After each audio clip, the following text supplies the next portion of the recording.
first thing that you need to stop doing in 2025 to see hair growth is wearing ponytails and buns. Ponytails and buns will be the key factor in causing your hair to break off, especially if your hair is on the thinner or finer side and it's a little bit weaker. Then slick back buns, slick back ponytails are something you are going to want to retire for the foreseeable future. These are okay if you do them every now and again. However, wearing them back to back throughout the week is not something that you want to prioritize doing, especially if your aim is to retain length and grow your hair. Leave these in 2024.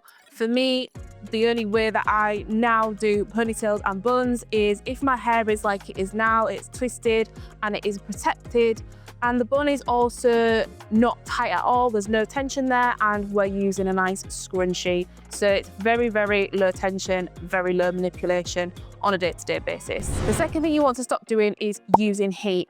Now, heat is definitely not the enemy for a lot of us. I know for me, I do use it when I'm going to do a protective style. However, I will still limit my use of it to once a month maximum. This is just because heat, like any chemically altering process, will sap the moisture out of your hair. It will make it more susceptible to breakage and damage and dryness.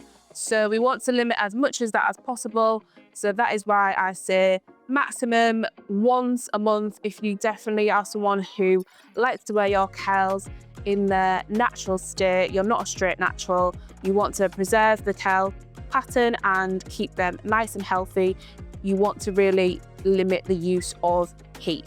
The third thing you need to stop doing in 2025 is you want to avoid any chemically altering processes. Colouring, keratin treatments, relaxers, all of these things that are going to actually change the structure of your hair chemically and permanently. This is something you're going to want to avoid, mainly because when we change the structure of our hair, it breaks down the bonds and it makes it weaker. It causes it to be a little bit more high in porosity, and it is just easier to get broken and damaged. And if we want to see hair growth and length retention, we want to minimize all of the factors that can really aid in our hair being broken and damaged. If you are someone who gets your hair colored, then obviously make sure you're going to a professional and make sure that you probably just spread out your color treatments throughout the year. Don't do them so often if you really want to focus on hair growth. The fourth thing you need to stop doing is you need to stop wearing wash and goes. Wash and goes for me, when I stopped doing them, I saw the most length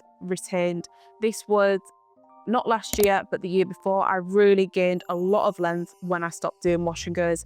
For me, this is personally because my hair is finer in areas, and the length that it is because it kind of sits below my shoulders. Because of that reason, it gets tangled up really easily. When I had shorter hair, when my hair was just like sitting on top of my shoulders and then the rest of it was just up in the air, it grew really easily because it had nothing to kind of get tangled against. It wasn't rubbing against anything. There wasn't a lot of movement, whereas now my hair is longer, there's definitely a lot more movement, there's a lot more going on. So for this reason, wash and goes are something you want to just maybe minimize doing. I'm going to be prioritizing twist more so than wash and goes, especially during the winter months when it is a little bit colder and my hair is really susceptible to the weather conditions and breaking and getting tangled. So not necessarily stop doing wash and goes, but definitely think about reducing the amount that you do them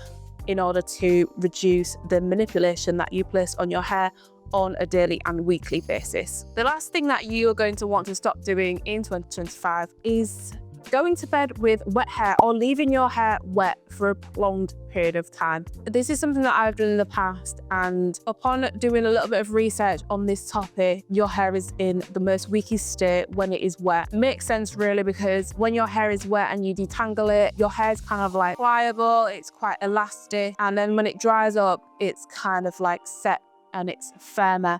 So when your hair is wet and when you leave it in a prolonged state of wetness, it is definitely more likely to break. And generally, you don't want to leave your hair wet for a long time, because when your hair is wet, the whole point of it is that it takes in the water and your hair swells up, and then when it's dry, it goes back to its normal state and the cuticle is closed.